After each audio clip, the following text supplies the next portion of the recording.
কোরাইল বস্তিবাসীর জন্য আমরা খাবার নিচ্ছি না, আমরা কেমনে কি করছি যদি একটু আয়োজনটা বলতেন। আমরা গরু একটা রাইন্দায় যে করাইল বস্তিবাসী লেজা নেমু 2000 খানা ভরি। আসসালামু আলাইকুম গাইস, সকাল সকাল ঘুম থেকে উঠে চলে এসেছি ভাইরাল মিজান ভাইয়ের ভাতের হোটেলে।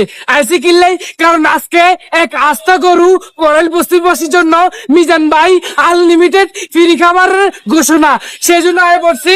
কিন্তু ভাই টাকা উঠছে 90,000 টাকা, কিনা কাটা নিয়ে সব মিলিয়ে পানির খরচ, টিসুর খরচ, ভাত, চাউল, ডাউল, আলু যত কিছু লাগে সব মিলিয়ে 1,30,000।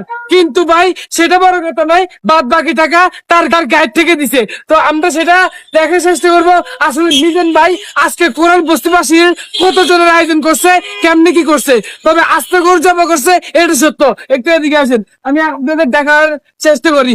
এই যে দেখতে পাচ্ছেন এখানে কিন্তু 360 কেজি চাউলের ভাত দেখতে পাচ্ছেন, মানে হবে শুরু। রান্না বান্না অলরেডি গোছাই ফেলছে। আমরা কোরাইল বস্তিতে যাবো, তো দেখার চেষ্টা করি। এই যে সুন্দর মতো ওই মশলা কাটাকাটি হচ্ছে, পেঁয়াজ, আলু সবকিছু দেখেন, আমি দেখানো করি।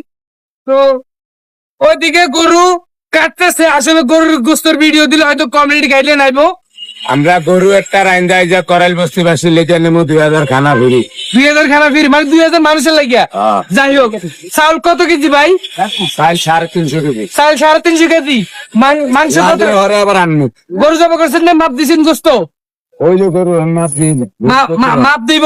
তবে চাউল যদি লাগে আরো আনবো, এটা বড় কথা না। বড় কথা হলো ভাই আরেকটা বিষয় জানতে চাই যে আসলে কোরাইল বস্তিবাসীর জন্য অনেকে তো কয় যে এদেরকে বিভিন্ন রকমের মানুষের অনুদান দেয় না, তবে আপনি কেন দেয়?